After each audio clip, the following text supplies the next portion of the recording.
غرباء غرباء غرباء غرباء غرباء غرباء غرباء.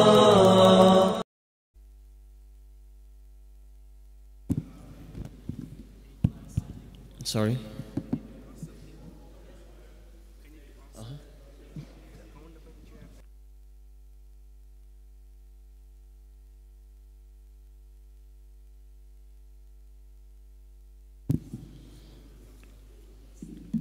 Could I request the brothers to come closer, inshallah?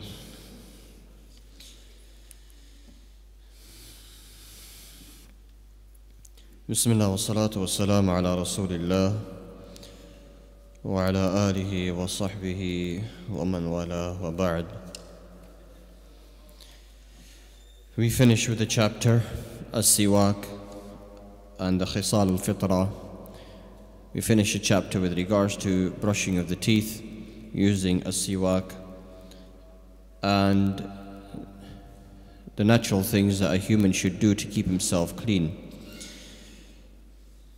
We said that all of these chapters were a build-up for cleanliness and purification so that we may prepare ourselves for wudu and then from there prepare ourselves for salah. So the mu'allif, hafidhahullah, he says, Babu fi ahkam al-wudu. It washes our of salah. We said the fact that it's a must, the fact that a person has wudu. So he has to perfect his wudu for his salah to be accepted. Prior to that, let us understand the conditions of wudu. Meaning, these conditions, if they are not there, then the wudu of a person is not accepted or it's not completed. What are these conditions?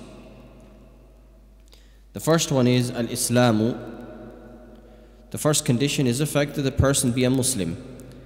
Meaning if the person is not a Muslim and he does wudu, then his wudu is pointless. So if we had a non-Muslim who's had a long day at work, he comes into the masjid and he does wudu, but he's not a Muslim. Is his wudu valid? Is it accepted in the eyes of Allah? It's not. So the condition here is the fact that the person be a Muslim. The second is al-aql. The person must be sane. So the person must have sanity whilst he's making wudu. If his mind is not there, his sanity is not there. For example, it'd be a person who is mentally ill or mentally not well, then for him to make wudu is pointless. The third, at-tamiz. At-tamiz means that a person is able to differ between right and wrong, between good and bad. So if a person is not able to do that, again for him to make wudu, he doesn't know what he's doing. The third or the fourth is an-niyyah. So the intention of a person is also a must. Even if you be a Muslim, you have aql, you're sane, you're able to do tamyiz, you're able to differ between right and wrong. What's important above that is that you have the intention. For example, you get up in the morning and you go into the toilet and you wash your face, you wash your arms, you wipe over your head and you wash your feet and you walk out. You did not make the intention. This is not wudu. Your wudu will not be accepted. How is the intention made? The intention is made in the heart. Whether this intention be for salah, or it be the intention for a sawm, or it be the intention for wudu, know the fact that the mahall al-niyyah, that the place of a person's intention, irada, determination is made inside the heart. So at the least he should have in his mind and heart the fact that I am going to make wudu. So the intention is a must. And we move on to the next condition after that, and that is the fact that the person who is making wudu, he now must use fluid now you must use water, that which is pure. And that is from the conditions of wudu. If the water is not pure, for example, it's not tahir, it's been mixed in with something that which is najis, to make wudu with that is not permitted, and the wudu will be invalid. So just keeping in mind al-Islam, the second thing is al-aql, tamyiz, to be able to differ, the intention, and we moved on with that to say the fact that the water must also be pure. If we have water, and we discussed the rulings with regards to the water, and we said if something that which is pure enters into the water, the likes of sabun or the likes of soap, that which drops into the water and it pollutes the water, for as long it does not overcome the water in its attributes, the likes of the smell and the taste and the color to it, then it's permitted for a person to use it, for as long as that which polluted it was tahir, it was pure within itself. And this is one of the mas'alas that we discussed earlier in our durus. But in this case, the fact that the person who does wudu must make sure of the fact that the water that he's using is not najis, the water is pure. We move on to the next condition, and we said the fact that the person, from the condition of wudu, is the fact that he should do prior to it al-istijmar or al-istinja. And we discussed the rulings with regards to al-istijmar and al-istinja.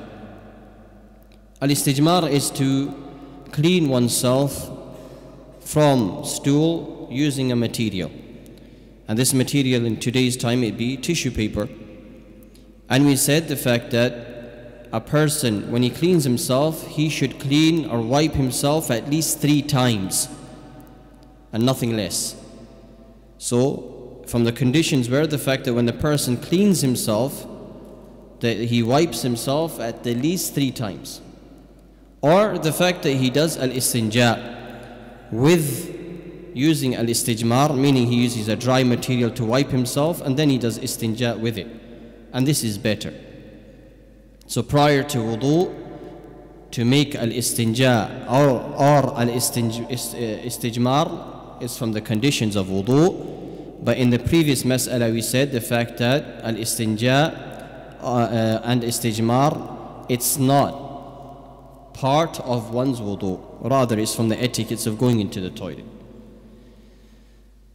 So we said the fact that a person's condition, for just discussing them previously, is al-Islam, to have sanity, to be able to differ between right and wrong, to have the intention, the fact that he's going to make wudu, and then after that the fact that the water be pure, and after that the person must do istinja or have done istijmar prior to wudu. The other condition after that is the skin upon which the water will be applied to, that skin should not be covered or should not have a barrier between the water and the skin. Meaning the fact that if a person, for example, we have sisters that wear nail polish. If to wear nail polish it prevents the water from touching or coming in contact with the nail. Just like that, if a person wants to wear something of you get these tattoos that aren't like ink, but they actually leave a layer on top of the skin. Even to use something like that, it creates a barrier between the water and the skin. So we have to make sure the fact that we remove any type of barrier, that which would prevent the water from touching the skin. And these are from the conditions of al-wudu. So I want the brothers to keep these in mind, and we'll repeat them again just so that brothers have these, inshallah, well engraved in their minds. And that is al-Islamu, and we said without Islam one's wudu is pointless. Al-Aql, sanity, and we said that if somebody does this action of wudu without being sane, then it's pointless. And we said tamyiz, that he's able to tell the difference between right and wrong. And we said an-niyyah, to have the intention. And we said that the mahal an-niyyah, the place for the intention, is made inside the heart. and we go against the statement of the Hanafiya with regards to the intention being made upon the tongue, whether it be in salah or wudu, for there is no wording that which is proven to us by the Prophet ﷺ that prior to salah that the intention should be made upon the tongue in the language of Arabic or Urdu or Farsi. We don't have that wording from the Prophet ﷺ. Rather, the intention is a determination that which is made inside the heart and the mind. So we move on to that, and we said the fact that the wudu, the other condition after that is that the water must be pure and tahir within itself for one to use, and be pure from najis, so that he could purify himself for wudu.